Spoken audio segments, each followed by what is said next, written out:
For centuries, you could say that nations have been in this kind of delicate dance of trade. But sometimes that dance turns into an all-out battle. And when that happens, an ancient economic weapon gets pulled out of the sheath. Today, we're going to dig into the really high cost of these so-called tariff wars. So how can a simple tax, that's all it is, right? How can that spark a global economic war? It sounds almost too simple, but believe me, this one little action can spiral into a massive conflict that shakes the entire global economy. So yeah, let's break down exactly how that happens. Okay, so to really get our heads around this, we don't have to look very far at all. Actually, the most significant recent example is the perfect case study. I'm talking about the massive economic battle between the world's two biggest superpowers. So picture this. It's 2018. The stage is set. The U.S., citing what it called unfair trade practices, kicks things off with a whole series of tariffs against China. And look, this wasn't some minor policy tweak. No, this was the opening shot in a really high-stakes economic fight. And from there, things just escalated. Incredibly fast. The U.S. slaps on tariffs, and boom, China immediately hits back with its own. This back and forth, this tit-for-tat cycle, it just ballooned, All of a sudden, we're talking about hundreds of billions of dollars worth of goods being affected, and that just created this huge cloud of uncertainty over the entire global market. But look, these aren't just abstract numbers on a chart. For real people, for specific groups like, say, American soybean farmers, the consequences were absolutely devastating. Literally overnight, their biggest export market got slammed with these crippling taxes. It's a perfect example of how these high-level political decisions have very, very real impacts on the ground. Okay, so we've seen the kind of damage these things can do, but what exactly is this economic weapon of choice? Let's dial it back and get to the basics. So at its core, a tariff is actually incredibly simple. It's just a tax. That's it. A government slaps a tax on goods coming into the country, and the whole point is to make those foreign products more expensive for people to buy at home.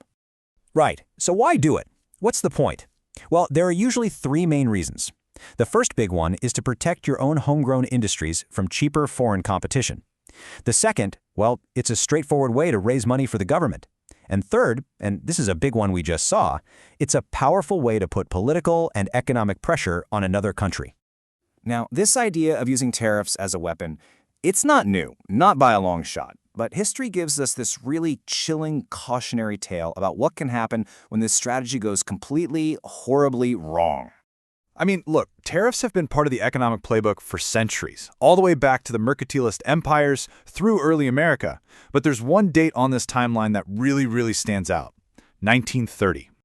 So the world is plunging into the Great Depression, and the U.S. passes something called the Smoot-Hawley Act.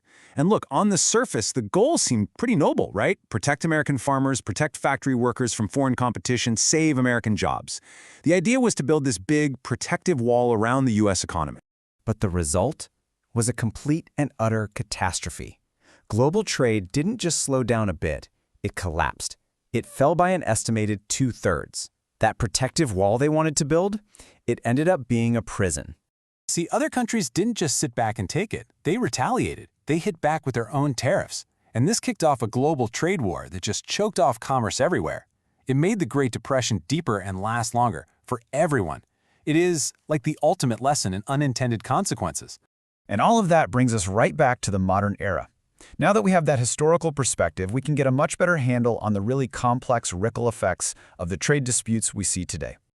You see, there's this cycle of retaliation, and it's pretty predictable, and it's always damaging. It starts with one country making a move. Then another country hits back. And before you know it, you've got a chain reaction that messes up global supply chains, creates a ton of uncertainty for businesses, and you know who pays the price in the end? Consumers. All of us. We pay higher prices. And this really shows you the huge gap between what these tariff wars are supposed to do and what they actually do. Yeah, the goal might be to protect your local industry, but what happens when that same industry has to pay more for imported parts? You hope to create jobs, but the result is often just inflation for everyone. The unintended side effects can be just enormous. And the fallout goes way beyond just the economic numbers. We're talking about strained diplomatic ties. It weakens global institutions like the World Trade Organization, the very groups that were created to stop this kind of thing from happening. And it can really hurt smaller, developing nations that get caught in the crossfire between the big guys. So, what this all comes down to, really, is this fundamental, ongoing debate that's been shaping our world for a long time. It's a battle between two totally opposing economic ideas. Okay, so on one side, you've got protectionism. The argument there is that you have to safeguard your own nation's industries and your own security.